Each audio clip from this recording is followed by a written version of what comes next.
트럼프 탄핵이 제기된 직후였습니다. 궁지에 몰린 트럼프가 갑자기 한국을 향해 맹비난을 퍼부었습니다. 한국은 배은망덕한 나라다. 전 세계가 발칵 뒤집혔습니다. 그런데 펜타곤이 급비 시뮬레이션을 돌린 순간 미국 전체가 얼어붙었습니다. 주한미군이 빠지면 72시간 만에 미국 패권이 무너진다는 결과가 나온 겁니다. 한국을 협박하려던 미국이 오히려 자신의 치명적 약점을 드러내버렸습니다. 그리고 일본 방위성의 급비 문서까지 터져 나왔습니다. 그 안에는 미국도 일본도 차마 공개하지 못한 충격적인 진실이 담겨 있었습니다. 펜타곤 내부자가 밝히는 트럼프 한국 압박에 숨겨진 전말을 지금 공개합니다. 시작하기 전 구독과 좋아요, 그리고 대한민국 파이팅 댓글로 한국을 응원해주세요. 전 세계가 숨을 죽이고 있었습니다. 이란 상공에 미군 전폭기 편대가 직결했다는 속보가 모든 방송을 뒤덮었죠. 그리고 그날 밤 펜타곤 지하 3층 합동작전센터에서 저는 군 생활 30년 만에 처음으로 손이 떨리는 걸 느꼈습니다. 공습 개시까지 남은 시간 90분. 스크린에 찍힌 빨간 숫자가 제 심장을 옥죄었습니다. 하지만 진짜 전쟁은 이란이 아니었습니다. 그 90분이 끝난 뒤 미국은 전혀 예상치 못한 방향으로 칼끝을 돌렸습니다. 대한민국을 향해서요. 그리고 그 칼끝을 갈아준 인간이 바로 제 눈앞에 앉아 있었습니다. 저는 마이클 브레넌입니다. 펜타곤 한반도 정책국장이었죠. 30년간 미 국방부에서 일했습니다. 걸프전 당시 22살 소위로 쿠웨이트 사막을 달렸고 이라크전에서는 바그다드 시가전을 지휘했습니다. 두 번의 전쟁을 겪고 나서 깨달았죠. 총알보다 무서운 건 워싱턴의 회의실이라는 걸요. 전장에선 적이 앞에 있습니다. 하지만 워싱턴에선 적이 옆자리에 앉아 있죠. 웃으면서 악수하고 뒤에서 칼을 꽂습니다. 그날도 그랬습니다. 그날 밤 펜타곤 지하 합동작전센터는 숨막히는 긴장으로 가득 차 있었습니다. 천장 높이 12m짜리 대형 스크린 4개가 벽면을 가득 채우고 있었죠. 왼쪽 스크린엔 이란 핵시설 17곳의 위성사진이 떠 있었습니다. 오른쪽엔 페르시아만에 전개된 항공모함 3척의 실시간 위치가 찍혀 있었죠. 가운데 스크린엔 커다란 빨간 숫자가 돌아가고 있었습니다. 12847점, 공습 개시까지 남은 시간이었습니다. 합동참모의장 앨런 맥킨타이어 대장이 연단 위에 서 있었습니다. 60대 초반의 거구였죠. 그의 뒤로 참모장교 40여 명이 모니터에 얼굴을 받고 있었습니다. 키보드 치는 소리만 간간히 들렸죠. 누구도 말이 없었습니다. 커피 냄새와 땀 냄새가 뒤섞여 있었습니다. 제1타격파 현황 보고하라. 맥킨타이어 대장이 낮은 목소리로 명령했습니다. B2 스텔스 폭격기 6기 DA 고가르시아 기지에서 이륙 완료. 현재 이란 방공식별구역 남방 320km 대기 중입니다. 작전 참모가 보고했죠. 항공모함 에이브러햄 링컨호 탑재 FA-18 슈퍼호넷 24기 발진 준비 완료. 두 번째 보고가 이어졌습니다. 토마호크 순항미사일 96발, 구축함 4척에서 발사 대기 중. 세 번째 보고였습니다. 저는 의자 팔걸이를 움켜쥐고 있었습니다. 손가락 마디가 하얗게 질려 있었죠. 30년간 군에 있으면서 전쟁 직전의 공기를 여러 번 맡아봤습니다. 걸프전 때도 이라크전 때도 느꼈죠. 하지만 이번은 달랐습니다. 이란은 이라크가 아니었습니다. 인구 8,700만의 군사 강국이었죠. 탄도미사일만 3,000기 이상 보유하고 있었습니다. 혁명수비대 19만 명이 즉시 전투 태세에 들어가 있었습니다. 공습이 시작되면 이란은 반드시 보복합니다. 제가 맥킨타이어 대장에게 조용히 말했습니다. 호르무즈 해협 봉쇄, 이스라엘 미사일 타격, 중동 전역 미군 기지 동시 공격, 최소 3개 전선이 동시에 열립니다. 맥킨타이어 대장이 고개를 끄덕였습니다. 알고 있네, 브레넌. 그의 눈 밑에 짙은 다크서클이 내려앉아 있었습니다. 며칠째 잠을 못 잔 게 분명했죠. 하지만 대통령 명령이야. 군인은 명령에 따르는 거지. 그 순간 작전센터 뒤쪽 문이 열렸습니다. 모든 시선이 그쪽으로 향했죠. 남자 한 명이 들어왔습니다. 짙은 감색 수트에 빨간 넥타이. 군화와 전투복 사이에서 유독 눈에 띄는 차림이었습니다. 데릭 콜번, NSC 수석부 보좌관이었습니다. 저는 이 인간을 처음 본 순간부터 싫었습니다. 솔직하게 말하겠습니다. 월스트리트 헤지펀드 출신이었죠. 군 경험은 단 하루도 없었습니다. 총소리를 들어본 적도 없을 겁니다. 그런 인간이 국가 안보를 좌지우지하고 있었습니다. 그의 입버릇은 이랬습니다. 숫자로 말해. 감정은 집에 두고 와. 안보를 스프레드시트로 관리할 수 있다고 믿는 인간이었죠. 동맹국을 비용센터라고 불렀습니다. 한국을 언급할 때면 항상 이렇게 말했습니다. 미국 납세자 돈으로 남의 나라 군대 먹여 살리는 꼴이라니. 진짜 구역질이 나는 인간이었습니다. 콜번이 작전센터 한가운데로 걸어왔습니다. 가죽 구두 소리가 또각또각 울렸죠. 그는 스크린에 빨간 숫자를 올려다봤습니다. 11,233점. 그리고 입꼬리를 올렸습니다. 웃고 있었습니다. 전쟁 직전에 웃는 인간이라니. 저는 등골이 서늘해졌습니다. 대통령께서 최종 결정을 내리셨습니다. 콜번이 말했습니다. 작전센터가 일순간 조용해졌죠. 작전을 중단합니다. 저는 귀를 의심했습니다. 맥킨타이어 대장도 얼어붙었죠. 뭐라고 했나? 대장이 되물었습니다. 중단이요, 대장님. 공습 중단. 대통령 직접 서명하신 겁니다. 콜번이 서류 한 장을 내밀었습니다. 대통령 인장이 찍혀 있었죠. 이유가 뭔가? 외교적 해결을 선택하셨습니다. 이란이 비공식 채널로 대화 의사를 전해왔거든요. 맥킨타이어 대장의 턱 근육이 파르르 떨렸습니다. 30년 군 경력의 사성 장군이 얼굴을 붉히는 걸 저는 처음 봤습니다. 우리 조종사들은 이미 헬멧을 쓰고 있어. 항모 전투기는 캐터펄트에 올라가 있고 잠수함은 발사 코드를 입력했어. 그런데 지금 90분 전에 중단이라고? 콜번이 어깨를 으쓱했습니다. 대통령이 결정하신 겁니다. 군인은 명령에 따르는 거 아닌가요? 방금 전 맥킨타이어 대장이 저에게 했던 말이었습니다. 콜번은 그걸 그대로 돌려줬죠. 대장의 주먹이 하얗게 쥐어졌습니다. 하지만 그는 아무 말 없이 돌아섰습니다. 전 부대 작전 중단. 즉시 복귀 명령하달아라. 대장의 목소리가 작전센터에 울려 퍼졌습니다. 저는 콜번의 뒷모습을 바라봤습니다. 그는 전화기를 꺼내 누군가에게 문자를 보내고 있었습니다. 입꼬리가 여전히 올라가 있었죠. 저는 그 순간 직감했습니다. 이 인간은 처음부터 중단을 알고 있었다는 걸요. 아니, 중단을 유도했을 가능성이 높았습니다. 전쟁이 시작되면 감당이 안 된다는 계산이었겠죠. 하지만 트럼프에게는 끝까지 강경하게 보여야 했고 마지막 순간에 외교적 승리라는 포장지를 씌운 겁니다. 치밀한 인간이었습니다. 그래서 더 위험했죠. 그로부터 72시간 뒤 워싱턴은 아수라장이 됐습니다. 전 세계 언론이 일제히 보도했습니다. 트럼프, 이란 공습 90분 전 취소. CNN이 속보를 내보냈죠. BBC는 미국 리더십의 위기라고 평가했습니다. 뉴욕타임스 일면 헤드라인은 이랬습니다. 벼랑 끝에서 물러선 대통령. 소셜미디어는 조롱으로 넘쳐났습니다. 종이호랑이라는 해시태그가 트렌드 1위를 차지했죠. 밈이 퍼져나갔습니다. 트럼프가 이란 앞에서 뒷걸음치는 합성 이미지가 수백만 번 공유됐습니다. 지지율이 이틀 만에 7%포인트 폭락했죠. 43%에서 36%로 떨어졌습니다. 취임 이후 최저치였습니다. 의회도 들끓었습니다. 민주당 원내대표가 카메라 앞에서 선언했죠. 대통령은 국가 안보를 가지고 도박을 했습니다. 탄핵을 포함한 모든 옵션을 검토할 것입니다. 수정헌법 25조까지 거론됐습니다. 대통령 직무 정지 조항이었죠. 공화당 내부에서도 균열이 생겼습니다. 익명의 공화당 상원의원이 언론에 말했습니다. 대통령이 선을 넘었다. 우리 당에서도 더 이상 감싸기 어렵다. 백악관 앞에는 매일 수천 명이 몰려들었습니다. 탄핵 요구 피켓이 나부꼈죠. 경찰 바리케이드가 3중으로 세워졌습니다. 헬기가 24시간 상공을 맴돌았죠. 밤이 되어도 함성은 잦아들지 않았습니다. 저는 펜타곤 사무실에서 이 모든 걸 지켜보고 있었습니다. 창밖으로 포토맥 강이 보였죠. 강물은 평온했지만 이 도시는 불타고 있었습니다. 트럼프는 궁지에 몰렸습니다. 사방이 적이었죠. 언론, 의회, 여론, 심지어 같은 당 의원들까지. 저는 이런 상황에서 권력자가 어떻게 행동하는지 잘 알고 있었습니다. 30년간 봐왔으니까요. 궁지에 몰린 지도자는 반드시 희생양을 찾습니다. 자기 실패를 덮을 대상, 분노를 돌릴 타깃이 필요하죠. 그리고 그 타깃을 정해준 건 바로 콜번이었습니다.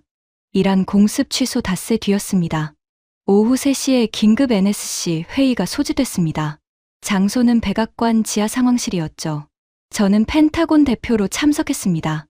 회의실에 들어서는 순간 분위기가 심상치 않았습니다. 트럼프가 이미 자리에 앉아 있었습니다. 그의 표정을 보는 순간 심장이 쿵 내려앉았습니다. 분노로 일그러진 얼굴이었죠. 입술이 일자로 굳어 있었습니다. 평소에 항상 떠들던 그가 입을 꼭 다물고 있었습니다. 그게 더 무서웠죠. 콜버는 트럼프 바로 옆에 앉아 있었습니다. 태블릿 하나를 앞에 놓고 있었죠. 화면에 뭔가 띄워져 있었는데 저 자리에선 보이지 않았습니다. 시작하지. 트럼프가 한마디 했습니다. 콜번이 벌떡 일어났죠. 대통령님, 현재 우리가 직면한 문제를 정리했습니다. 그가 스크린을 켰습니다. 첫 번째 슬라이드에 커다란 글씨가 떴죠. 미국의 동맹 비용 분석. 저는 눈을 가늘게 떴습니다. 이 타이밍에 동맹 비용 분석이라니 불길한 예감이 들었죠. 미국은 전 세계에 주둔 중인 병력 유지에 연간 380억 달러를 쓰고 있습니다. 콜번이 포인터로 숫자를 가리켰습니다. 독일의 180억, 일본의 120억, 한국의 45억. 이건 미국 납세자의 돈입니다. 여기까지는 사실이었습니다. 하지만 콜번은 핵심을 교묘하게 빠뜨렸죠. 동맹국들이 분담하는 비용은 한 줄도 없었습니다. 그 중에서 가장 문제가 되는 곳이 있습니다. 콜번이 리모컨을 눌렀습니다. 다음 슬라이드가 떴죠. 태극기가 화면 가득 뜨더니 그 위에 빨간 글씨가 겹쳤습니다. 대한민국 가장 비싼 무임승차. 재혈압이 치솟았습니다. 무임승차라니. 한국은 주한미군 주둔 비용의 92%를 분담하고 있었습니다. 전 세계 어떤 동맹국보다 높은 비율이었죠. 독일은 33%, 일본은 75%였습니다. 한국이 무임승차라는 건 새빨간 거짓말이었습니다. 저는 손을 들려고 했습니다. 하지만 콜번이 저를 무시하고 계속 말했죠. 한국은 우리가 70년간 지켜줬습니다. 한국전쟁에서 3만 6천 명의 미국 청년이 피를 흘렸죠. 그런데 지금 한국이 미국에 해주는 게 뭡니까? 트럼프가 고개를 끄덕였습니다. 맞아. 감사할 줄을 모르는 나라야. 대통령이 직접 거들었습니다. 콜번의 눈이 반짝였죠. 계획대로 되고 있다는 표정이었습니다. 대통령님, 제안이 있습니다. 콜번이 목소리를 낮췄습니다. 이란건으로 언론이 우리를 물어뜯고 있습니다. 방향을 전환해야 합니다. 한국을 압박하십시오. 방위비를 현재의 5배로 올리겠다고 공개 선언하시면 언론의 시선이 이란에서 한국으로 옮겨갑니다. 국민들도 좋아할 겁니다. 남의 나라 군대 먹여 살리는 게 지긋지긋한 납세자들이 환호할 겁니다. 저는 참을 수가 없었습니다. 잠깐만요. 제가 말했습니다. 회의실의 시선이 저한테 쏠렸죠. 콜번 부보좌관의 분석에 중대한 오류가 있습니다. 한국은 주한미군 주둔비의 92%를 부담하고 있습니다. 이건 동맹국 중 최고 수준입니다. 무임승차라는 표현은 사실과 다릅니다. 콜번이 저를 바라봤습니다. 입꼬리가 살짝 올라갔죠. 비웃는 얼굴이었습니다. 브레넌 국장님, 숫자로 말씀해 주시죠. 92%면 나머지 8%는 누가 내나요? 미국 납세자 아닌가요? 그건 연간 3억 6천만 달러입니다. 미국 국방 예산 8,680억 달러의 0.04%에 불과합니다. 콜번이 손을 내저었습니다. 퍼센티지 게임은 됐고요. 핵심은 이겁니다. 미국이 왜 남의 나라 군대를 운영해야 하느냐? 아주 간단한 질문이에요. 저는 이가 갈렸습니다. 하지만 트럼프가 콜번 편이라는 건 분명했죠. 대통령이 저를 바라봤습니다. 브레넌, 자네가 한반도 전문가 맞지? 예, 대통령님. 좋아. 그러면 하나만 대답해봐. 주한미군을 절반 빼면 어떻게 되나? 제 심장이 멈추는 것 같았습니다. 절반이라고요? 28,500명 중 14,000명을 빼겠다는 겁니까? 저는 입을 열었습니다. 대통령님, 그건 극히 위험한 시나리오입니다. 주한미군은 단순히 한국만 방어하는 게 아닙니다. 중국과 러시아를 동시에 견제하는 전략 자산입니다. 감축하면 동북아 전체 균형이 무너집니다. 콜번이 콧방귀를 뀌었습니다. 또 그 소리. 군인들은 맨날 위험하다, 무너진다, 겁만 주더라고요. 구체적인 근거가 있어요? 시뮬레이션 돌려봤어요? 저는 할 말을 잃었습니다. 시뮬레이션은 아직 돌려보지 않았으니까요. 콜번은 그걸 간파한 겁니다. 그는 웃으며 트럼프를 바라봤죠. 대통령님, 보시다시피 군인들은 감으로 말합니다. 데이터는 없죠. 제가 말씀드린 대로 한국 압박부터 시작하시죠. 내일 기자회견에서 한마디만 하시면 됩니다. 트럼프가 의자를 뒤로 젖혔습니다.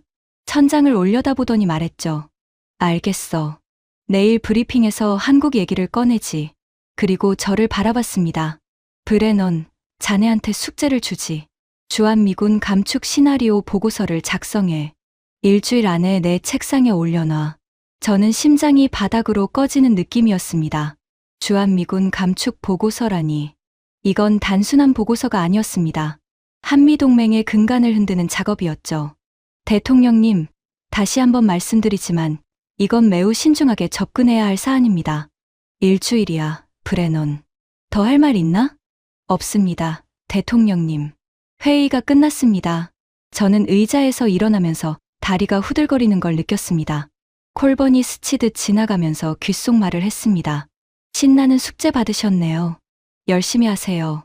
그 순간 저는 이 인간의 목을 잡고 싶은 충동을 느꼈습니다. 30년 군 경력 중 가장 강렬한 분노였죠. 하지만 참았습니다. 주먹을 꽉 쥐었다가 천천히 폈습니다. 손톱이 손바닥에 박힌 자국이 빨갛게 남았습니다. 다음 날 트럼프는 정말로 한국을 저격했습니다. 백악관 브리핑룸이었습니다. 카메라가 일제히 트럼프를 비추는 장면이 펜타곤 모니터에 실시간으로 잡혔죠. 저는 사무실에서 그 장면을 지켜보고 있었습니다. 한국을 보십시오. 트럼프가 연단에서 말했습니다. 우리가 70년간 지켜준 나라입니다. 미국 청년들의 피로 세운 나라예요. 그런데 감사할 줄을 모릅니다. 배은망덕합니다. 카메라 플래시가 터졌습니다. 기자들이 술렁였죠. 미국이 어려울 때 한국은 어디 있습니까? 우리가 싸울 때 뭘 했습니까? 주한미군의 돈은 제대로 내고 있습니까? 제가 모니터 앞에서 이를 악물었습니다. 돈을 안 낸다고? 92%를 부담하고 있는 나라한테 돈 얘기를 한다고? 캠프 험프리스 평택 기지. 세계 최대 해외 미군 기지의 건설비 108억 달러 중 한국이 부담한 게 얼마인지 저 인간은 알기는 하는 겁니까? 기자 한 명이 질문했습니다. 대통령님, 구체적으로 한국에 무엇을 원하십니까? 트럼프가 손가락으로 연단을 내리치며 말했습니다. 공정한 대우요. 우리는 남의 나라 군대를 공짜로 운영하는 자선단체가 아닙니다. 저는 모니터를 끄고 싶었습니다. 하지만 끌 수 없었죠. 이게 제 업무였으니까요. 한반도 정책국장이 한반도 관련 대통령 발언을 모니터링 안 할 수는 없었습니다.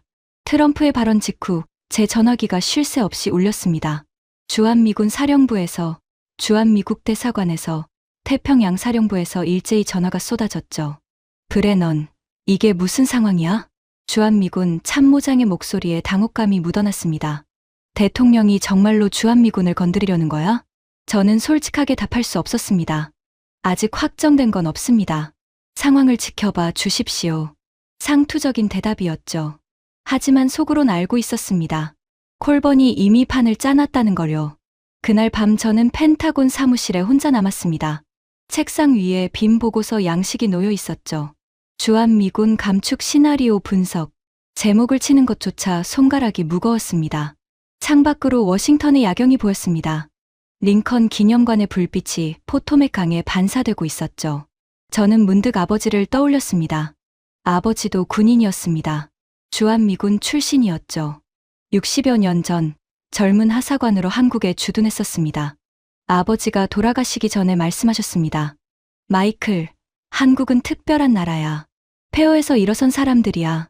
우리가 지켜주는 게 아니라 그 사람들이 스스로 일어선 거야. 절대 그걸 잊지 마라. 아버지의 말씀이 귓전에 맴돌았습니다. 저는 컴퓨터를 켰습니다. 보고서를 쓰기 위해서가 아니었습니다. 진실을 찾기 위해서였죠. 콜번은 시뮬레이션을 돌려봤냐고 물었습니다. 안 돌려봤으니까 아무 말 못했죠. 좋습니다. 그럼 돌려보겠습니다. 주한미군이 빠지면 정말로 어떻게 되는지 숫자로 증명해 보겠습니다. 저는 펜타곤 전략 시뮬레이션 센터에 접속 신청서를 작성했습니다. 군 최고 기밀 등급의 워게임 시스템이었죠. 이 시스템은 전 세계 모든 군사 시나리오를 시뮬레이션할 수 있었습니다. 걸프전 전에도 이라크전 전에도 이 시스템이 작전을 검증했습니다. 내일 아침 시뮬레이션을 가동한다. 주한미군 전면 철수 시나리오. 저는 혼잣말을 했습니다. 콜번, 자네가 숫자로 말하라고 했지. 좋아. 숫자로 보여주마. 그 숫자가 자네 뒤통수를 치게 될 거다. 손이 떨리지 않았습니다. 처음으로 30년 전 전장에 섰을 때 그 감각이 돌아왔습니다. 적이 보였습니다. 그리고 이번에는 반드시 이길 작정이었습니다. 다음 날 새벽 5시, 저는 펜타곤 지하 2층에 있었습니다. 전략 시뮬레이션 센터였죠. 이곳은 미 국방부에서도 극소수만 출입이 허가된 공간이었습니다. 철제 도어 3겹을 통과해야 들어갈 수 있었죠. 벽면은 전자파 차폐 처리가 돼 있었습니다.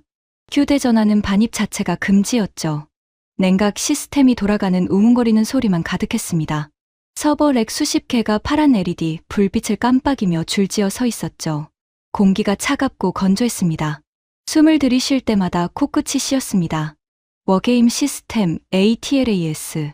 미군이 보유한 최고 등급의 전략 시뮬레이션 프로그램이었습니다. 걸프전 직전에 이 시스템이 다국적군 투입 규모를 산출했죠. 이라크전 전에는 바그다드 진격 루트를 검증했습니다. 결과의 정확도는 93%를 넘겼습니다. 미 국방부가 가장 신뢰하는 분석 도구였죠. 저는 키보드 앞에 앉았습니다. 화면에 시나리오 입력창이 떴습니다. 시나리오명 KOREAN WITHDRAWAL. 주한미군 전면 철수.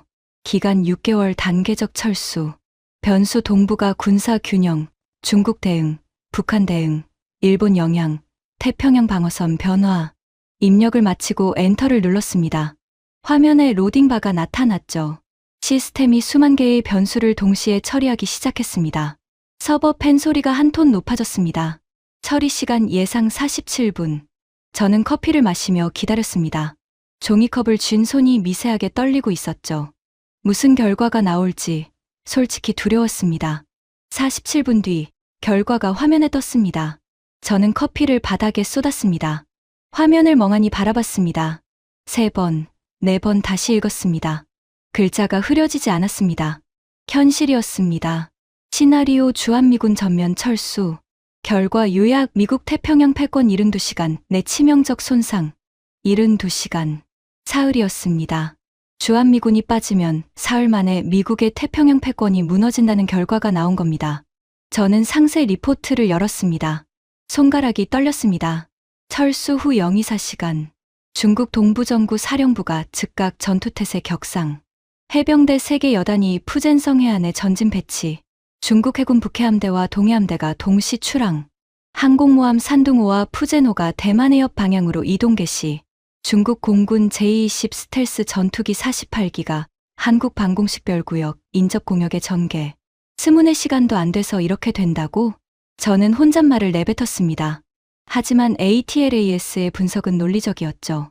주한미군이 빠지는 순간 한반도에 뚫린 구멍으로 중국이 물밀듯이 밀고 들어오는 겁니다. 미국의 전진 기지가 사라지니까요. 다음 페이지를 넘겼습니다. 철수 후 2448시간.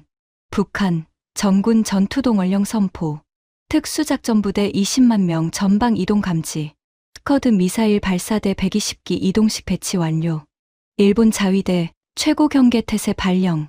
항공자위대 전투기 전 기체 긴급 무장. 해상자위대 이지스함 8척 동해로 출항. 러시아 태평양 함대 블라디보스토크에서 긴급 출항. 핵잠수함 4척 동해 진입 감지. 저는 의자 등받이에 몸을 붙였습니다. 등에 식은땀이 흐르고 있었습니다. 시뮬레이션이 그리는 그림은 명확했습니다. 주한미군이 빠지면 한반도만 위험한 게 아니었습니다. 동북아 전체가 화약고가 되는 겁니다. 중국, 북한, 러시아가 동시에 움직입니다.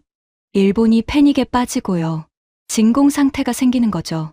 그 진공을 누가 채우는가? 중국입니다. 마지막 페이지를 열었습니다. 철수 후 4872시간. 중국, 제1도련선 완전 장악 선언 예상. 대만 해협 사실상 중국 내해화. 남중국해 미군 접근 거부 구역 확대. 일본 오키나와 미군 기지 고립화 시작. 괌이서 지역 미군 투사 능력 62% 감소. 미국 인도태평양 전략 사실상 붕괴. 태평양 패권 회복 예상 소요. 기간 1520년. 비용 추산 2조 4천억 달러. 2조 4천억 달러. 저는 그 숫자 앞에서 숨이 멎었습니다. 주한미군 연간 운영비가 45억 달러였습니다. 그 45억 달러를 아끼겠다고 2조 4천억 달러짜리 재앙을 자초하는 겁니까? 저는 계산기를 두드렸습니다. 2조 4천억 나누기 45억. 533점, 주한미군을 533년 운영하는 비용이었습니다. 콜번이 숫자로 말하라고 했죠. 좋습니다. 이게 숫자입니다. 45억 달러를 아끼려다 2조 4천억 달러를 잃는 게 합리적인 판단입니까? 하지만 더 충격적인 건 시뮬레이션의 마지막 줄이었습니다. 참고 상기 시나리오는 한국군 독자 대응 능력 미반영. 한국군 변수 포함 시 중국의 군사적 우위 확보 난이도 대폭 상승. 한국군 독자 대응 능력 미반영. 이 한 줄이 눈에 꽂혔습니다. ATLAS는 주한미군만 빠지는 시나리오를 분석한 겁니다. 한국군이 뭘 하는지는 변수에 넣지 않았죠. 저는 궁금해졌습니다. 한국군은 지금 어떤 수준입니까? 미국 없이도 버틸 수 있는 겁니까? 저는 데이터베이스를 열었습니다. 한국군 관련 자료를 검색하기 시작했죠. 그리고 30분 뒤, 저는 모니터 앞에서 멍하니 앉아 있었습니다. 한국 방산 수출액, 전년 대비 55% 증가. 연간 수출 규모 200억 달러 돌파. 세계 방산 수출 순위 4위. 200억 달러. 저는 눈을 비볐습니다. 한국이 무기를 그만큼이나 팔고 있었습니까? 제가 알던 한국은 미국 무기를 사는 나라였습니다. 언제부터 파는 나라가 된 겁니까? 구체적인 계약 목록을 열었습니다. 폴란드, K2 전차 180대 및 K9 자주포 212문 수출 계약. 금액 124억 달러. 폴란드 역사상 최대 규모 방산 도입. 호주, 레드백 보병 전투 차량 129대 도입 확정. 한국 장갑차가 독일 푸마를 제치고 선정. 노르웨이, K9 자주포 24문 도입. 나토 회원국의 한국 무기 채택 확산. 폴란드 한 나라에만 124억 달러어치를 팔았다고? 이건 미국 방산 기업들도 쉽게 따내지 못하는 규모였습니다. 로키드 마틴이나 레이시온도 단일 계약으로 이 금액은 드뭅니다. 그런데 진짜 놀란 건 다음 자료였습니다. 한국 독자 미사일 전력 현황. 현무 5탄도 미사일, 사거리 5,000금, 탄도 중량 9톤. 미국이 사거리 제한을 해제한 뒤 독자 개발 성공. 해성 3순항 미사일, 사거리 1,500km. 잠수함 발사 가능. 현무사 극초음속 미사일, 마하 6 이상. 요격 불가능 수준. 사거리 5,000금의 탄도 9톤이라고요? 저는 지도를 펼쳤습니다. 한반도에서 반경 5,000등 원을 그렸죠. 베이징은 물론이고 상하이, 홍콩, 심지어 괌까지 사정권이었습니다. 탄도 9톤이면 핵탄도 없이도 지하 벙커를 관통합니다. 이건 전략 무기 수준이었습니다. 한국 해군 전력도 확인했습니다. 이지스 구축함 세종대왕급 3척, 추가 3척 건조 중. 합계 6척, 독도급 강습상륙함 2척 운용 중. 잠수함 전력 18척, 3,000톤급 도산한창호급 포함. 경항공모함 건조 계획 확정. 경항공모함까지. 저는 고개를 저었습니다. 이건 제가 알던 한국군이 아니었습니다. 미국의 보호 아래 방패만 들고 있는 나라가 아니었어요. 창과 방패를 모두 갖춘 독자적 전쟁 수행 능력을 가진 군사 강국이었습니다. 저는 시뮬레이션을 다시 돌렸습니다. 이번에는 한국군 변수를 포함시켜서요. 결과가 나왔을 때 저는 웃음이 터졌습니다. 펜타곤 지하실에서 혼자 웃는 꼴이 우스웠지만 참을 수가 없었습니다. 시나리오 주한미군 전면, 철수 한국군 독자 대응. 결과 한국, 독자 방위 태세 전환 가능. 단, 미국의 태평양 전략 거점 상실은 불가역적. 한국은 생존하나, 미국은 패권을 잃는다. 한국은 생존하나, 미국은 패권을 잃는다. 이 한 문장이 모든 걸 뒤집었습니다. 콜번이, 트럼프가, 미국 전체가 착각하고 있었던 겁니다. 주한미군이 한국을 지켜주는 게 아니었습니다. 한국이 미국의 패권을 지켜주고 있었던 겁니다. 저는 프린터에서 시뮬레이션 결과지를 뽑았습니다. 28페이지짜리 보고서였죠. 손으로 꼭 쥐었습니다. 이 문서가 콜번의 숨통을 조일 무기가 될 거라는 걸 알았습니다. 하지만 아직은 때가 아니었습니다. 성급하게 움직이면 콜번에게 먼저 당합니다. 더 확실한 증거가 필요했죠. 그날 오후 제 사무실 보안 이메일함에 긴급 표시가 된 전문 하나가 도착했습니다. 발신자는 도쿄 주재 미 국방무관실이었죠. 브레넌 국장님, 긴급 참고 사항 전달합니다. 일본 방위성 내부 문서가 비공식 경로로 입수되었습니다. 분류 급비. 제목은 한반도 주둔 미군 감축이 일본 안보에 미치는 영향 분석이었습니다. 저는 첨부 파일을 열었습니다. 일본어 원문과 영어 번역본이 함께 있었죠. 24페이지짜리 문서였습니다. 일본 방위성 방위정책국이 작성한 급비 보고서였습니다. 첫 페이지를 읽는 순간 저는 소름이 돋았습니다. 주한미군은 일본 안보의 전방 방어선이다. 한반도에 주둔하는 미군이 중국의 동중국해 진출을 억제하고 있다. 이 전력이 제거될 경우 중국 해군의 오키나와 방면 압력이 3배 이상 증가할 것으로 판단된다. 일본이 이렇게 평가하고 있었습니까? 주한미군이 빠지면 일본 안보도 무너진다고요? 더 읽어내려갔습니다. 주한미군 철수 후 72시간 내 예상 상황. 1점 중국 동해함대 센카쿠 열도 방면 해상 전력 증강. 함정 40척 이상 전개 예상. 2점 중국 공군 동중국해 방공식별구역 확장 선언 예상. 일본 항공자위대 스크램블 횟수 현재 연간 700회에서 1일 50회 이상으로 증가 전망. 3점 러시아 태평양 함대 스시마 해협 및 소야 해협 동시 시위 예상. 일본 해상자위대 전력 분산 불가피. 4점 북한 미사일 발사 빈도 급증 예상. 일본 PAC-3 요격 시스템 포화 우려. 같은 72시간이었습니다. 제가 돌린 ATLAS 시뮬레이션과 일본 방위성의 분석이 거의 동일한 결과를 내놓은 겁니다. 독자적으로 서로 모르는 상태에서 같은 결론에 도달한 겁니다. 이건 우연이 아니었습니다. 진실이었죠. 보고서의 결론부가 가장 충격적이었습니다. 결론 주한미군의 존재는 한국만을 위한 것이 아니다. 일본의 안전보장 체계를 지탱하는 핵심 축이다. 미국이 주한미군을 감축 또는 철수할 경우 일본은 방위비를 현재 GDP 대비 1.5%에서 최소 3.5%로 증액해야 한다. 이는 연간 추가 21조 엔 약 1,600억 달러의 부담을 의미한다. 권고 미국 측에 주한미군 유지의 중요성을 적극 전달할 것. 필요시 일본의 비용 분담 확대 의사도 전달 가능. 일본이 돈을 더 내겠다고까지 말하고 있었습니다. 한국에 있는 미군을 유지하기 위해서요. 숙적이라 불리는 일본이 한국의 전략적 가치를 이렇게 절실하게 인정하고 있었던 겁니다. 저는 의자에 깊숙이 몸을 묻었습니다. 천장을 올려다봤죠. 형광등 불빛이 눈을 찔렀습니다. 30년간 미 국방부에서 일하면서 일본 방위성 문서를 수없이 봤습니다. 하지만 일본이 한국의 군사적 존재를 이토록 높이 평가하는 문서는 처음이었습니다. 공식적으로는 절대 인정하지 않을 겁니다. 외교적으로도 체면이 있으니까요.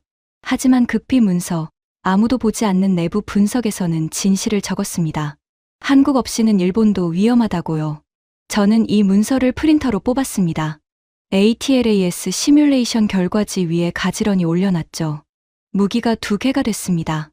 미국의 분석, 일본의 분석, 적대적인 두 관점에서 같은 결론. 한국은 빠질 수 없는 축이라는 겁니다. 하지만 아직 한 가지가 더 필요했습니다. 콜번을 완전히 무너뜨리려면 3번째 검증이 필요했습니다. 미국도 인정하고 일본도 인정하고 그리고 유럽까지 같은 말을 한다면 그건 반박 불가능한 진실이 되는 겁니다.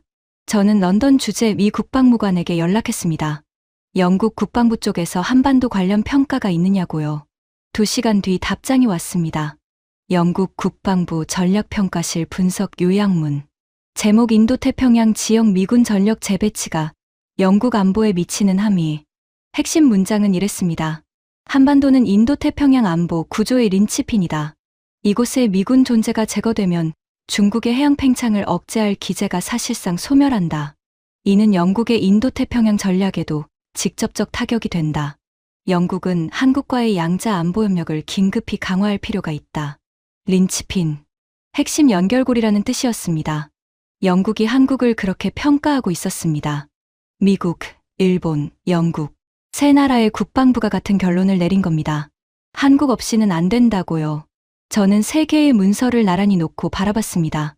미국 ATLAS 시뮬레이션 28페이지, 일본 방위성 급비 보고서 24페이지, 영국 국방부 전략평가 12페이지, 총 64페이지. 이것이 진실의 무게였습니다. 콜번의 파워포인트 15장짜리 거짓말을 박살낼 64페이지였습니다. NSC 정례회의 날이 왔습니다. 이란 공습 취소 후 열흘째였죠. 저는 서류 가방에 64페이지를 넣고 백악관으로 향했습니다. 차 안에서 심장이 요동쳤습니다. 오늘이 승부의 날이었습니다. 백악관 지하 상황실에 들어섰습니다. 트럼프는 아직 오지 않았죠. 콜번이 먼저 와 있었습니다. 노트북을 펼치고 뭔가를 정리하고 있었습니다. 저를 보더니 웃었죠. 브레넌 국장, 숙제는 해오셨나요? 저는 대답하지 않았습니다. 서류 가방을 테이블 위에 올려놓고 자리에 앉았죠.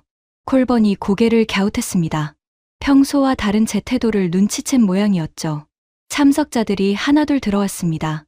국무장관, 국방장관, 합참의장, CIA 국장, 국토안보부 장관, 미국 안보의 최고 의사결정권자들이 한 테이블에 앉았습니다. 마지막으로 트럼프가 들어왔죠. 표정이 여전히 험했습니다. 지지율이 회복되지 않고 있었으니까요. 시작하지. 한국 건부터 하자. 트럼프가 자리에 앉으며 말했습니다. 콜번이 즉시 일어났죠. 대통령님, 한국 압박 전략 업데이트 드리겠습니다. 그가 스크린을 켰습니다. 역시 깔끔한 슬라이드였죠. 콜번은 발표를 잘했습니다. 인정하기 싫지만 사실이었죠. 월스트리트에서 투자자들한테 프레젠테이션 하던 습관이 몸에 밴 거겠죠. 첫째, 방위비 분담금을 현재 13억 달러에서 65억 달러로 5배 인상을 요구합니다. 한국이 거부하면 주한미군 1만 명 감축을 선언합니다. 둘째, 한국산 무기의 나토 회원국 수출에 대해 미국의 사전 승인 절차를 요구합니다. 한국 방산이 미국 업체와 경쟁하는 걸 차단하는 겁니다. 셋째, 한미 FTA 재협상을 압박하드로 병행합니다. 저는 속이 뒤집히는 걸 느꼈습니다. 방위비 5배 인상, 한국 방산 수출 통제. 이건 동맹에 대한 대우가 아니었습니다. 식민지에 대한 착취였죠. 콜번이 마지막 슬라이드를 띄웠습니다. 한국은 미국 없이 생존할 수 없습니다. 이 점을 명확히 인식시켜야 합니다. 한국은 북한 핵기업 앞에서 미국의 해구산 없이는 무방비 상태입니다. 우리가 압박하면 반드시 굴복합니다. 잘 정리했어, 콜번. 트럼프가 고개를 끄덕였습니다. 누구 다른 의견 있나? 저는 손을 들었습니다. 대통령님, 국방부 차원의 분석 결과를 보고하겠습니다. 콜번의 눈이 가늘어졌습니다. 트럼프가 손짓했습니다. 말해봐, 브레넌. 저는 일어섰습니다. 서류 가방에서 문서 뭉치를 꺼냈습니다. 64페이지. 손이 떨리지 않았습니다. 전장에서 적을 마주한 군인의 손이었죠. 대통령님께서 주한미군 감축 시나리오 보고서를 지시하셨습니다. 그래서 펜타곤 최고 등급 전략 시뮬레이션 시스템 ATLAS로 분석을 실시했습니다. 콜번이 의자에서 몸을 앞으로 숙였습니다. 결과는 이렇습니다. 주한미군이 전면 철수할 경우 72시간 이내에 미국의 태평양 패권이 치명적 손상을 입습니다. 회의실이 조용해졌습니다.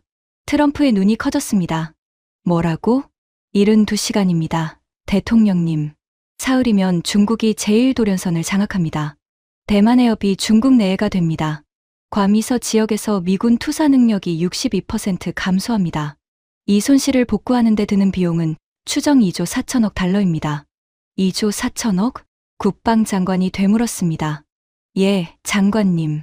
주한미군 연간 운영비 45억 달러의 533배에 해당합니다. 45억을 아끼려다 2조 4천억을 잃는 겁니다. 회의실에 무거운 침묵이 내려앉았습니다. CIA 국장이 팔짱을 꼈죠. 합참의장 맥킨타이어 대장이 천천히 고개를 끄덕였습니다. 그는 이미 알고 있었을 겁니다. 군인이니까요. 콜번이 입을 열었습니다. 시뮬레이션은 시뮬레이션일 뿐이에요. 현실은 다릅니다. 중국이 실제로 그렇게 빠르게 움직일 수 있다는 보장이 있나요? 저는 콜번을 똑바로 바라봤습니다. 콜번 부보좌관님, 걸프전전에 같은 시스템으로 시뮬레이션을 돌렸습니다. 결과 정확도 94%였습니다. 이라크전 때는 91%였죠. 이 시스템을 신뢰할 수 없다면 미국은 지난 30년간 모든 전쟁을 감으로 치른 겁니다. 그건 아니시죠? 콜번의 얼굴이 붉어졌습니다. 처음으로 그의 표정이 흔들리는 걸 봤습니다. 하지만 저는 멈추지 않았습니다. 그리고 한 가지 더 있습니다. 콜번 부보좌관께서 한국은 미국 없이 생존할 수 없다고 하셨죠? 제가 두 번째 문서를 꺼냈습니다. ATLAS의 한국군 독자 대응 능력을 변수로 추가해서 다시 돌렸습니다. 결과가 달라졌습니다. 콜번이 입을 다물었습니다.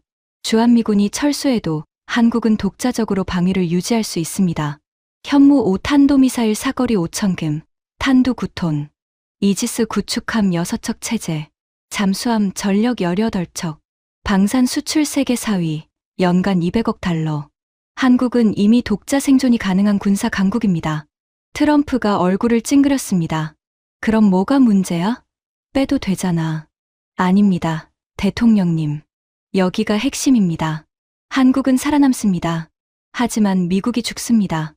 회의실이 다시 얼어붙었습니다. 한국 없이 미국은 중국을 견제할 수 없습니다.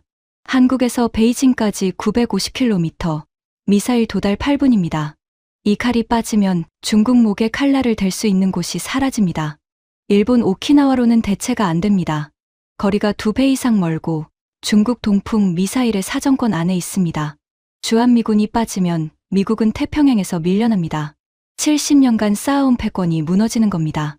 저는 3번째 문서를 테이블에 올려놓았습니다. 그리고 이건 미국만의 분석이 아닙니다. 일본 방위성이 같은 결론을 내렸습니다. 영국 국방부도 같은 분석을 했습니다. 미국, 일본, 영국, 세 나라의 국방 분석이 모두 같은 결론을 가리키고 있습니다. 저는 테이블 위 64페이지를 가리켰습니다. 한국은 미국이 지켜주는 나라가 아닙니다. 한국이 미국의 패권을 지켜주고 있는 겁니다. 주한미군은 한국을 위한 자선이 아닙니다.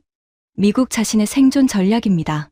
침묵이 5초, 10초, 15초 이어졌습니다. 누구도 말하지 않았습니다.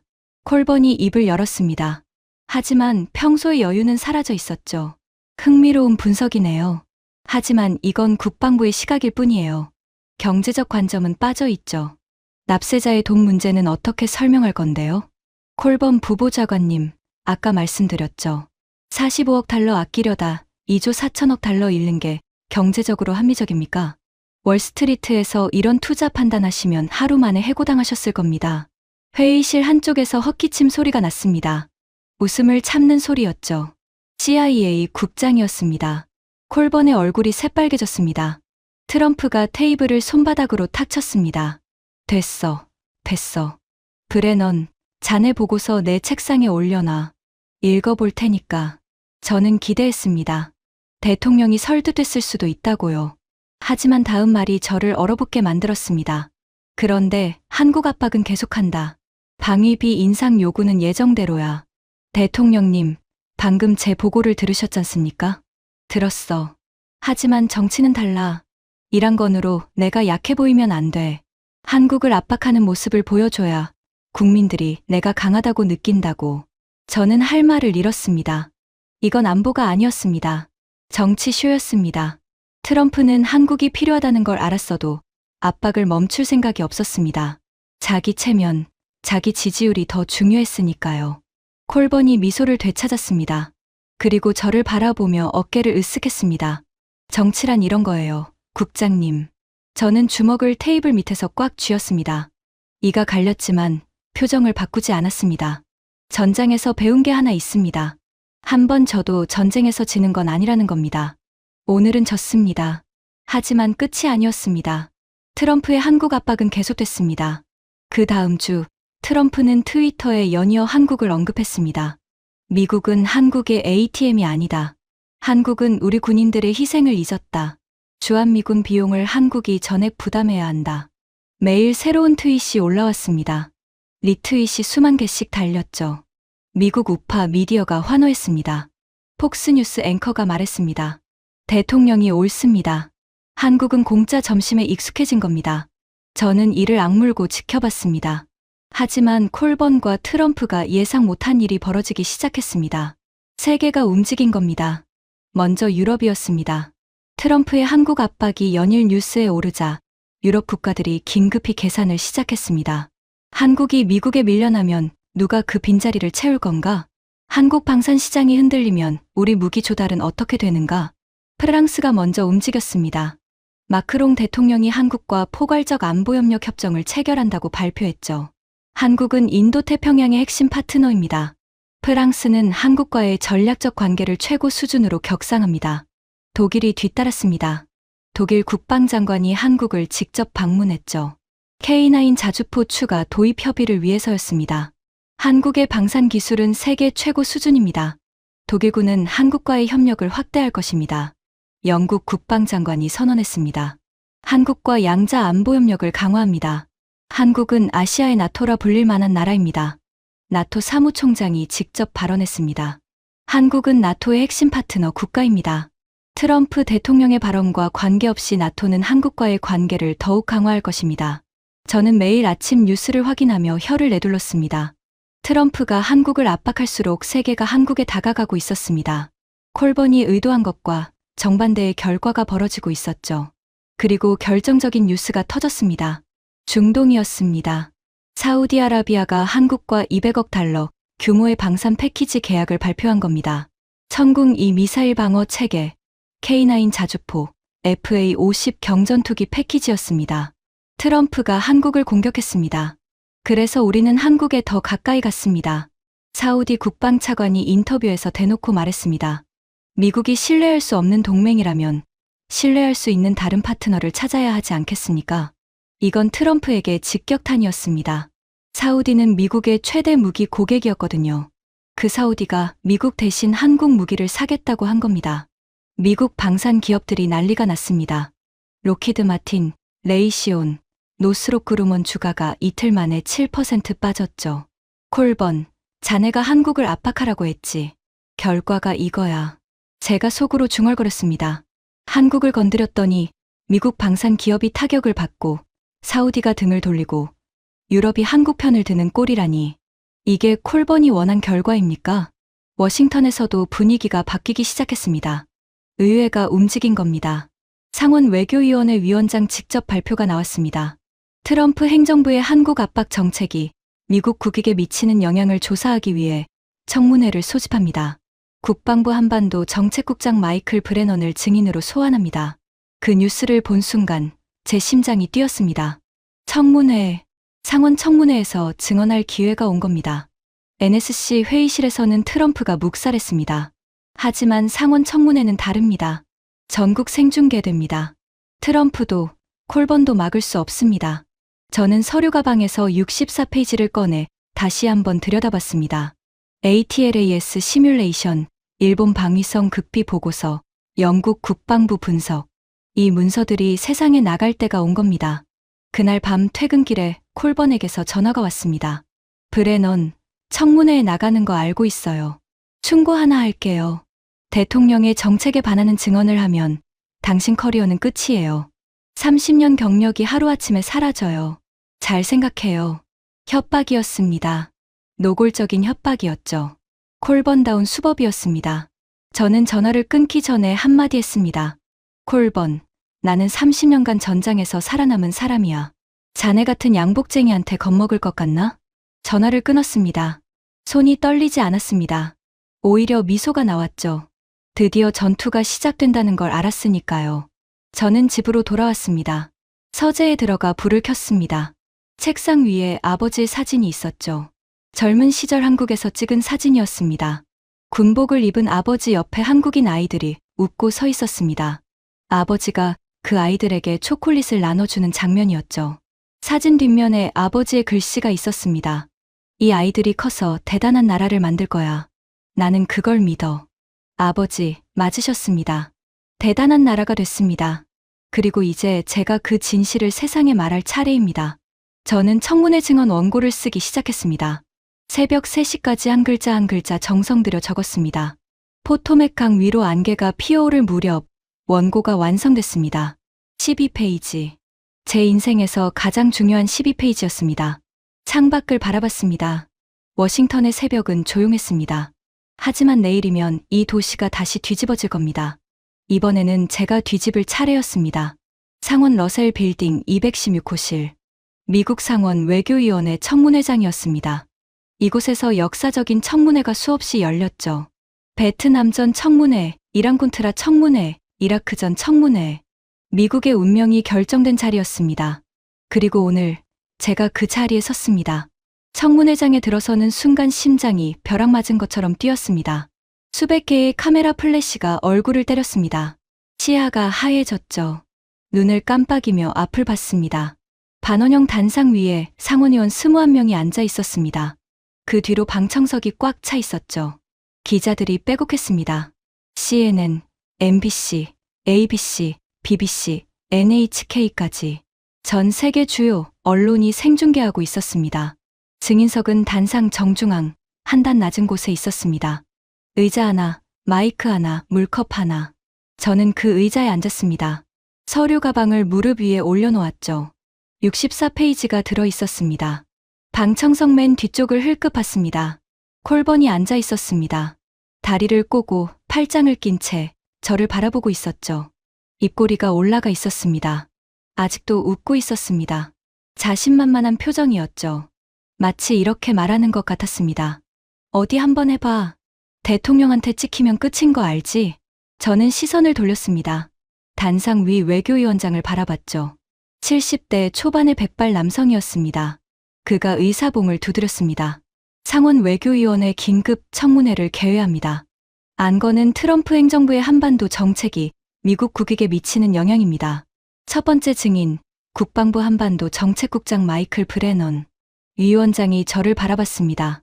브레넌 국장, 선서해 주십시오. 저는 일어섰습니다. 오른손을 들었죠. 사실만을 말하고 사실 전부를 말하며 사실 이외에는 아무것도 말하지 않을 것을 맹세합니다. 손이 떨리지 않았습니다. 목소리도 떨리지 않았죠. 30년간 전장을 걸어온 군인이었습니다. 총알이 날아오는 곳에서도 서봤습니다. 카메라 플래시 따위에 흔들릴 사람이 아니었죠. 자리에 앉았습니다. 위원장이 말했습니다. 브레넌 국장, 먼저 모두 발언을 해주십시오. 저는 서류 가방에서 12페이지짜리 증언 원고를 꺼냈습니다. 포토맥 강이 보이는 서재에서 새벽 3시까지 쓴 원고였죠. 하지만 원고를 펼치는 순간 저는 접어서 다시 가방에 넣었습니다. 원고대로 읽지 않기로 했습니다. 오늘은 준비된 말이 아니라 가슴에서 나오는 말을 하기로 했습니다. 위원장님, 의원님들, 그리고 오늘 이 자리를 지켜보고 계신 미국 국민 여러분. 저는 마이크에 대고 천천히 말했습니다. 저는 30년간 미합 중국 군인이자 공무원으로 복무했습니다. 걸프전에서 싸웠고 이라크전에서 싸웠습니다. 그리고 지금은 펜타곤에서 한반도 정책을 담당하고 있습니다. 오늘 이 자리에 서기까지 많은 고민을 했습니다. 솔직히 두려웠습니다. 청문회장이 조용해졌습니다. 하지만 30년 전 제가 군에 입대할 때 했던 선서가 떠올랐습니다. 미합 중국 헌법과 국가에 충성한다. 대통령이 아니라 국가에 충성하는 겁니다. 오늘 제가 말씀드릴 내용은 현 행정부의 정책과 다릅니다. 하지만 이것이 미합 중국의 국익에 부합하는 진실이라고 확신하기에 이 자리에 섰습니다. 카메라 셔터 소리가 빗발쳤습니다. 저는 호흡을 가다듬고 계속했습니다. 현 행정부는 대한민국을 배은망덕한 동맹이라 부르고 있습니다. 주한미군 비용을 한국이 제대로 부담하지 않는다고 말하고 있죠. 한국 없이도 미국은 괜찮다고 주장합니다. 저는 이 주장들이 사실인지 직접 검증했습니다. 미 국방부 최고 등급 전략 시뮬레이션 시스템 ATLAS로요. 저는 서류 가방에서 ATLAS 보고서를 꺼내 들었습니다. 방청석에서 카메라가 일제히 보고서를 비췄습니다. 결과를 말씀드리겠습니다. 주한미군이 전면 철수할 경우 72시간 이내에 미국의 태평양 패권이 치명적 손상을 입습니다. 청문회장이 술렁였습니다. 의원 몇 명이 몸을 앞으로 숙였죠. 72시간이면 중국이 제1도련선을 장악합니다. 대만 해협이 중국 내해가 됩니다. 괌이서 지역 미군 투사 능력이 62% 감소합니다. 이 손실을 복구하는 데 드는 비용은 2조 4천억 달러로 추산됩니다. 주한미군 연간 운영비 45억 달러의 533배입니다. 위원장이 안경을 고쳐 썼습니다. 국장, 그 시뮬레이션의 신뢰도는 어떻습니까? 걸프전 사전 시뮬레이션 정확도 94%, 이라크전 91%입니다. 미 국방부가 보유한 가장 신뢰도 높은 분석 시스템입니다. 공화당 소속 의원 한 명이 손을 들었습니다. 국장, 하지만 한국은 미국 없이 스스로를 지킬 수 없지 않습니까? 북한 핵위협이 있지 않습니까? 저는 기다렸던 질문이었습니다. 의원님, 그 부분도 시뮬레이션에 포함시켰습니다. 한국군 독자 대응 능력을 변수로 추가한 결과 한국은 독자적으로 방위를 유지할 수 있는 것으로 분석됐습니다. 의원들 사이에서 웅성거리는 소리가 났습니다. 한국은 현재 현무 5탄도미사일 사거리 5,000금, 탄두 9톤을 보유하고 있습니다. 이지스 구축함 6척, 체제를 운영하고 있죠. 잠수함 18척, 세계 4위 방산 수출국입니다. 연간 수출액 200억 달러. 한국은 이미 독자 생존이 가능한 군사 강국입니다. 청문회장이 다시 조용해졌습니다. 제가 핵심을 말할 차례였습니다. 의원님들, 여기가 가장 중요한 부분입니다. 주한미군이 빠져도 한국은 살아남습니다. 하지만 미국은 태평양 패권을 잃습니다. 다시 한번 말씀드립니다. 미국이 한국을 지켜주는 게 아닙니다. 한국이 미국의 태평양 패권을 지켜주고 있는 겁니다. 순간 청문회장 전체가 정지한 것 같았습니다. 카메라 셔터 소리조차 멈췄죠. 의원들이 서로를 바라봤습니다. 위원장이 안경 너머로 저를 뚫어지게 바라봤습니다. 저는 두 번째 문서를 들어올렸습니다. 그리고 이것은 미국만의 분석이 아닙니다. 일본 방위성이 작성한 극비 문서입니다. 제목은 한반도 주둔 미군 감축이 일본 안보에 미치는 영향 분석입니다. 일본 문서라고요? 민주당 소속 의원이 눈을 크게 떴습니다. 그렇습니다. 일본 방위성은 주한미군이 철수하면 중국 해군의 오키나와 방면 압력이 3배 증가한다고 분석했습니다. 일본 항공자위대 스크램블이 연간 700회에서 1일 50회로 폭증한다고 평가했습니다. 결론은 이것입니다. 주한미군은 일본 안보의 전방 방어선이다. 일본조차 한국에 주둔하는 미군이 필요하다고 인정하고 있는 겁니다. 웅성거림이 커졌습니다. 저는 세 번째 문서를 들었습니다. 영국 국방부도 같은 결론입니다. 한반도를 인도태평양 안보 구조의 린치핀, 핵심 연결고리라고 평가했습니다. 미국, 일본, 영국, 세 나라의 국방 분석이 같은 결론을 가리킵니다. 한국은 빠질 수 없는 축이라는 겁니다. 저는 새 문서를 테이블 위에 나란히 놓았습니다. 64페이지. 진실의 무게였습니다. 위원장님, 마지막으로 한 가지만 더 말씀드리겠습니다. 저는 잠시 멈췄습니다. 호흡을 가다듬었죠. 다음에 할 말이 제 커리어를 끝낼 수도 있다는 걸 알았습니다. 하지만 해야 했습니다. 현 행정부가 한국을 압박하는 진짜 이유는 안보도 아니고 방위비도 아닙니다. 이란 군사 작전 중단으로 인한 정치적 타격을 덮기 위한 희생양이 필요했던 겁니다. 대한민국이라는 동맹국을 국내 정치의 도구로 이용하고 있는 겁니다. 청문회장이 폭발했습니다. 카메라 플래시가 폭풍처럼 터졌습니다. 기자들이 일제히 노트에 펜을 휘갈겼습니다. 방청석이 술렁였고 위원장이 의사봉을 두드렸습니다. 질서를 유지해 주십시오. 방청석 맨 뒤를 봤습니다. 콜번의 표정이 변해 있었습니다. 입꼬리가 내려가 있었죠. 눈이 차갑게 가늘어져 있었습니다. 웃음이 사라진 콜번을 처음 봤습니다. 위원장이 말했습니다. 브레넌 국장, 지금 행정부를 정면으로 비판하고 있다는 걸 인지하고 계십니까? 인지하고 있습니다. 위원장님. 이 증언으로 인해 해임될 수 있다는 것도요? 각오하고 있습니다. 하지만 저는 대통령에게 충성을 맹세한 게 아닙니다. 미합 중국에 충성을 맹세했습니다. 국익에 반하는 정책을 보고 침묵하는 것은 제 선서를 배반하는 겁니다. 위원장이 천천히 고개를 끄덕였습니다. 그의 눈이 촉촉해진 것 같았습니다. 아닌 게 아니라 이 위원장도 한국전쟁 참전 용사의 아들이었습니다. 민주당 소속 의원이 손을 들었습니다. 국장, 한국이 방위비를 제대로 안 내고 있다는 백악관의 주장에 대해 어떻게 생각하십니까? 사실과 다릅니다. 한국은 주한미군 주둔비의 92%를 분담하고 있습니다. 전 세계 미군 주둔국 중 가장 높은 비율입니다. 독일은 33%, 일본은 75%입니다. 또한 한국은 캠프 험프리스 평택 기지 건설비 108억 달러 중 상당 부분을 부담했습니다. 이 기지는 해외 미군 기지 중 세계 최대 규모입니다. 면적이 1,467만 제곱미터에 달합니다. 한국이 무임승차라는 주장은 숫자로 반박 가능합니다. 공화당 의원 한 명이 불편한 표정으로 물었습니다. 국장, 그렇다 해도 미국 납세자 입장에서 왜 남의 나라에 군대를 주둔시켜야 하는지 설명해 주십시오. 의원님, 아까 말씀드렸습니다. 주한미군은 한국을 위한 자선이 아닙니다. 한국에서 베이징까지 950km입니다. 미사일 도달 시간 8분입니다. 주한미군이 있다는 것은 중국 수도 코앞에 미국의 칼이 있다는 뜻입니다.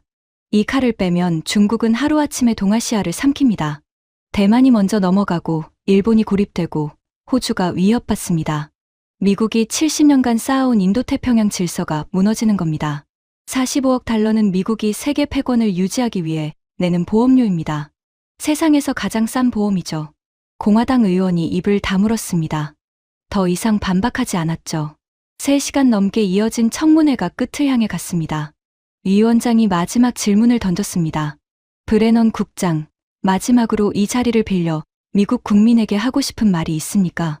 저는 잠시 눈을 감았습니다. 아버지의 얼굴이 떠올랐습니다. 한국에서 찍은 사진 속 젊은 군인, 아이들에게 초콜릿을 나눠주며 웃고 있던 그 모습이요. 눈을 떴습니다. 저희 아버지도 군인이었습니다. 60여 년 전 주한미군으로 한국에 주둔하셨죠. 그때 한국은 폐허였습니다. 전쟁이 모든 걸 파괴한 뒤였습니다. 아버지는 그곳에서 한국인들을 만났습니다. 굶주린 아이들에게 초콜릿을 나눠줬습니다. 폐허 속에서도 웃고 있는 사람들을 봤습니다. 아버지가 돌아가시기 전에 저에게 말씀하셨습니다. 한국은 특별한 나라야. 반드시 대단한 나라가 될 거야. 나는 그걸 믿어. 목이 메어왔습니다. 하지만 참았습니다. 군인은 청문회장에서 울지 않습니다. 아버지 말씀이 맞았습니다. 한국은 세계가 놀라는 나라가 됐습니다.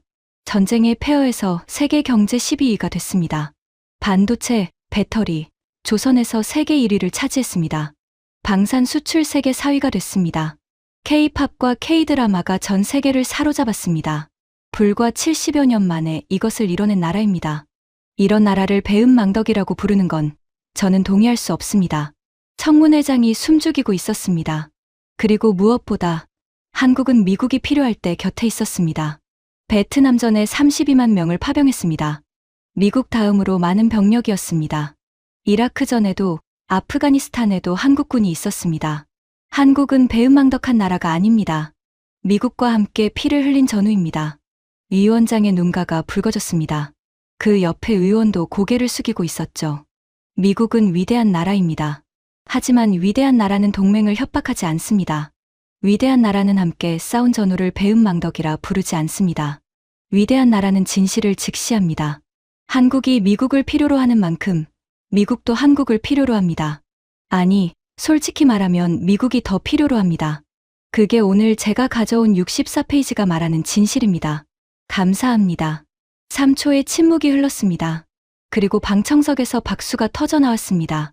처음엔 한두 명이었습니다. 곧 방청석 전체가 박수를 쳤죠.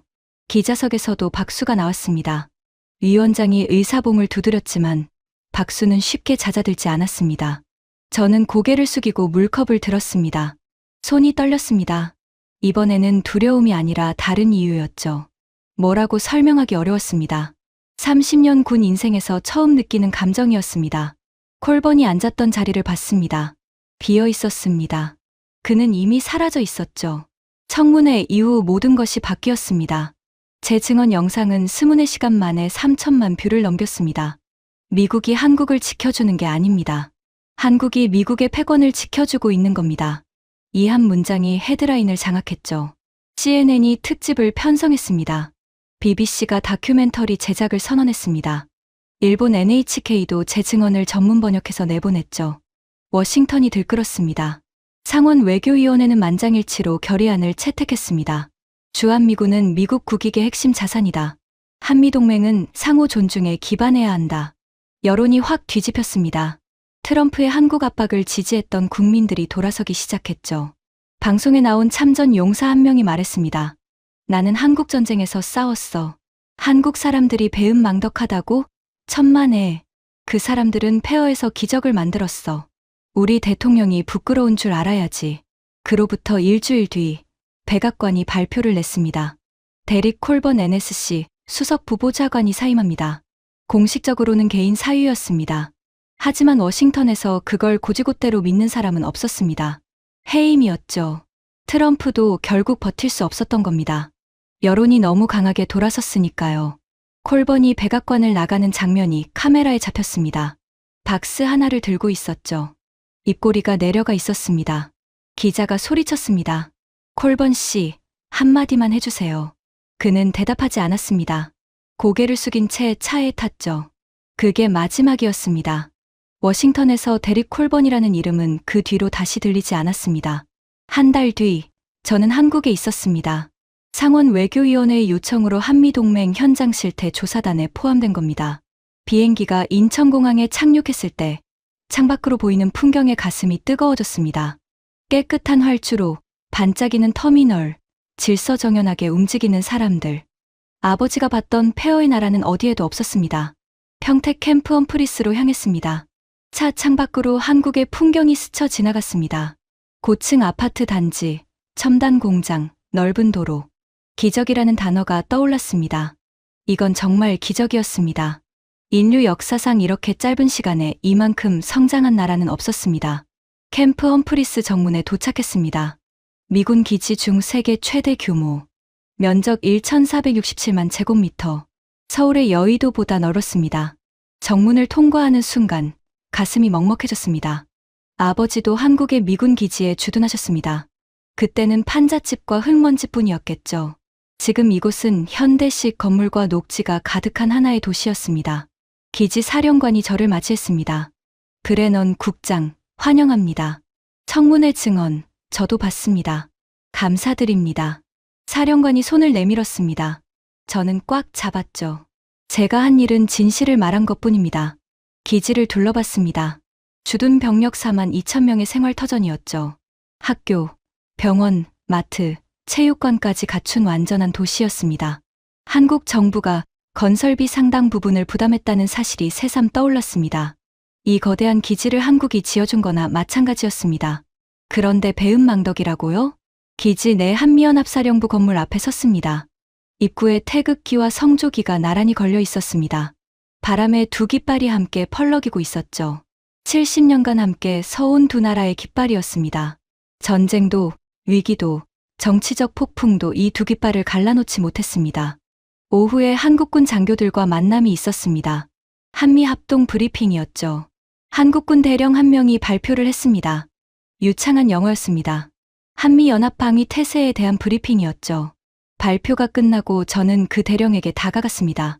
대령, 발표 잘 들었습니다. 한 가지만 물어봐도 되겠습니까? 물론입니다, 국장님. 한국 군인들은 미국을 어떻게 생각합니까? 솔직하게 말해 주십시오. 최근 일들이 있었으니 감정이 좋지 않을 수도 있을 것 같은데요. 대령이 잠시 생각하더니 말했습니다. 솔직히 말씀드리면 화가 났었습니다. 배은망덕이라는 말을 들었을 때 저도 군인이기 전에 한국 사람이니까요. 그의 눈이 진지했습니다. 하지만 저는 압니다. 미국의 정치인이 한 말이 미국 군인의 마음은 아니라는 걸요. 이 기지에서 함께 근무하는 미군들, 그 사람들은 진짜입니다. 비가 오나 눈이 오나 함께 훈련하고 함께 밥을 먹고 함께 웃는 사람들입니다.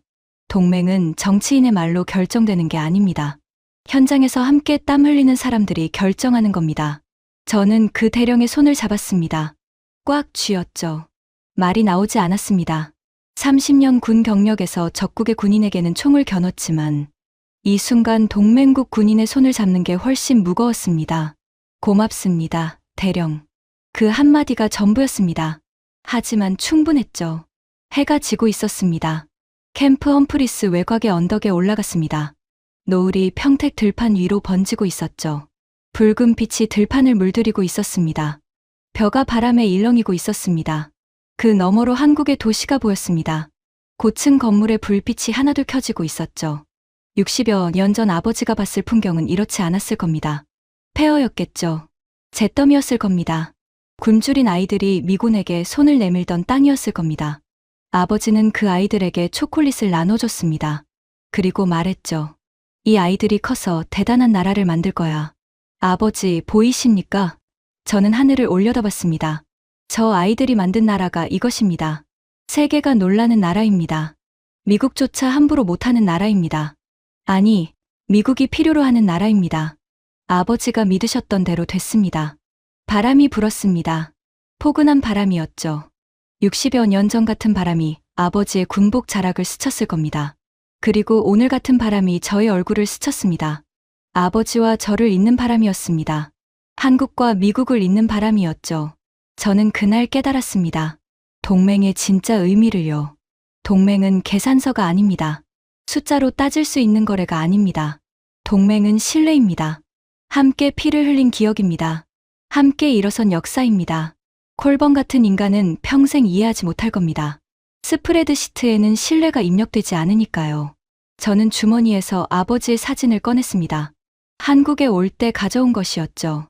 젊은 군인과 한국 아이들, 초콜릿을 나눠주는 장면. 사진 뒷면에 글씨를 읽었습니다. 이 아이들이 커서 대단한 나라를 만들 거야. 나는 그걸 믿어.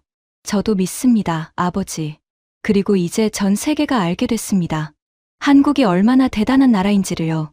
노을이 지고 있었습니다. 어둠이 내려앉고 있었죠.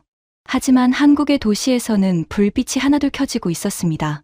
어둠이 깊어질수록 빛은 더 밝아졌습니다. 마치 이 나라의 역사처럼 가장 어두운 시간을 지나 가장 밝은 빛으로 세상을 비추는 나라. 대한민국이었습니다. 저는 사진을 가슴에 품었습니다. 그리고 언덕을 내려왔습니다. 새로운 시대가 오고 있었습니다. 미국이 한국을 함부로 대할 수 없는 시대. 세계가 한국을 필요로 하는 시대. 보호받는 동맹이 아니라 대등한 파트너로 나란히 서는 시대. 트럼프의 협박이 역설적으로 그 시대를 앞당겼습니다. 한국을 공격하려다 한국의 가치를 전 세계에 증명해버렸으니까요. 돌아보면 모든 것은 그 90분에서 시작됐습니다. 이란 공습 90분 전 펜타곤 지하 작전센터에서 제 손이 떨렸던 그 순간. 그때는 몰랐습니다. 그 90분이 대한민국의 진짜 가치를 세계에 드러내는 시작점이 될 줄은요. 미국은 앞으로도 강대국일 겁니다. 하지만 혼자서는 안 됩니다. 함께할 파트너가 필요합니다. 그 파트너의 중심에 대한민국이 있습니다. 전쟁의 폐허에서 일어나 세계를 놀라게 한 나라. 반도체로, 자동차로, 무기로, 문화로 세계를 이끄는 나라. 5천만 명의 국민이 만들어낸 기적의 나라. 그리고 그 기적은 아직 끝나지 않았습니다. 지금까지 펜타곤 한반도 정책국장이 밝힌 트럼프 한국 압박에 숨겨진 진실이었습니다. 대한민국의 진짜 가치를 전 세계가 알 수 있도록 이 이야기를 널리 공유해주세요. 작은 응원이 대한민국의 밝은 미래를 만듭니다. 구독과 좋아요도 부탁드립니다. 지금까지 터칭 스토리였습니다. 감사합니다.